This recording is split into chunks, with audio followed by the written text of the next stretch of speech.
जय श्री राधे। पूज्य श्री सद्गुरुदेव भगवान के चरणों में प्रणाम। आज पूज्य श्री सेठ जयदयाल गोयंदका जी कहते हैं, भगवान के साक्षात्कार के लिए नाम जप सर्वोपरि साधन है।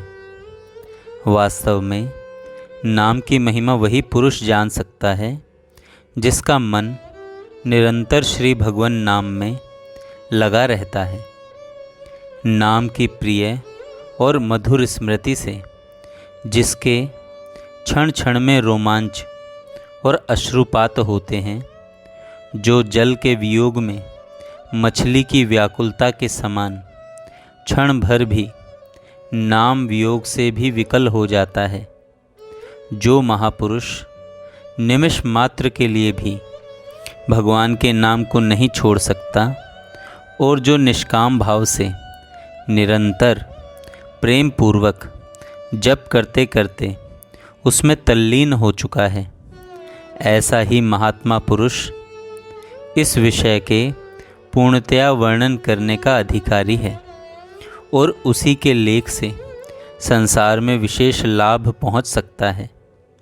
यद्यपि मैं एक साधारण मनुष्य हूँ, उस अपरिमित गुण निधान भगवान के नाम की अवर्णनीय महिमा का वर्णन करने का मुझ में सामर्थ्य नहीं है।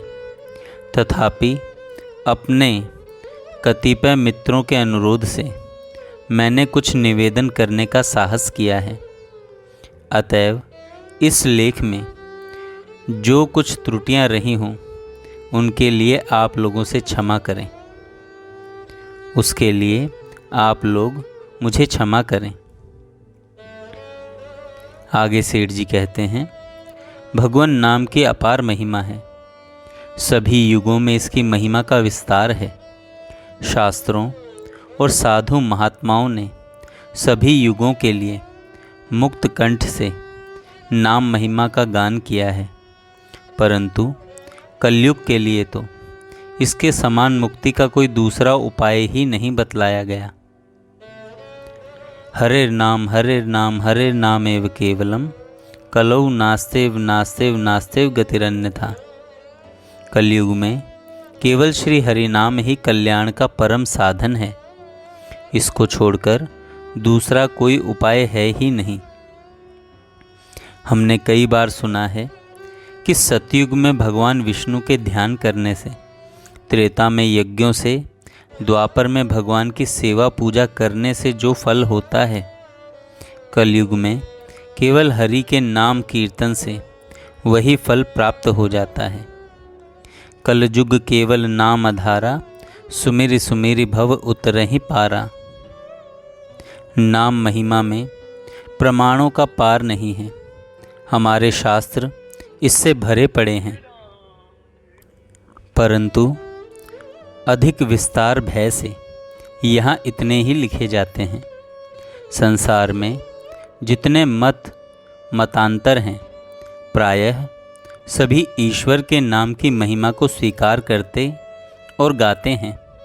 अवश्य ही रुचि और भाव के अनुसार नामों में भिन्नता रहती है, परंतु परमात्मा का नाम कोई सा भी क्यों न हो, सभी एक सा लाभ पहुंचाने वाले हैं। अतएव जिसको जो नाम रुचिकर प्रतीत हो, वह उसी के जप का ध्यान सहित अभ्यास करें।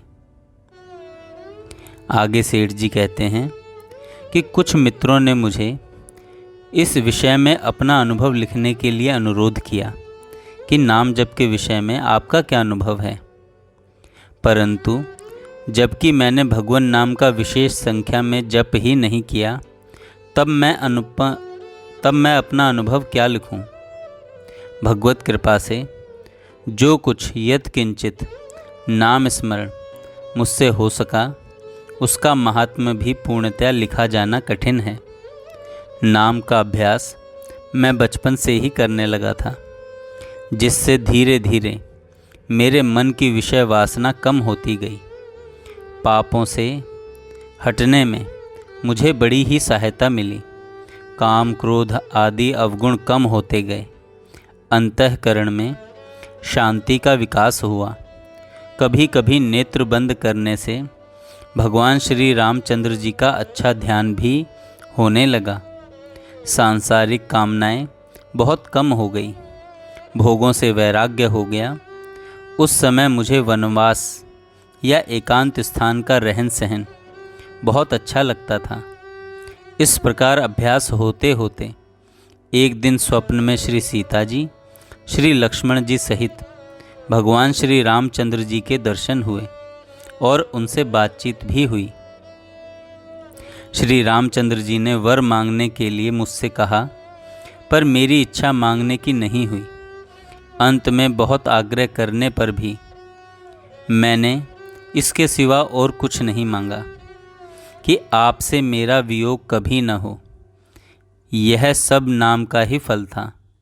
इसके बाद नाम जप से मुझे और भी अधिकतर लाभ हुआ, जिसकी महिमा वर्णन करने में मैं असमर्थ हूँ। हाँ, इतना अवश्य कह सकता हूँ कि नाम जप से मुझे जितना लाभ हुआ है उतना श्रीमद् भगवद गीता के अभ्यास को छोड़कर अन्य किसी भी साधन से नहीं हुआ।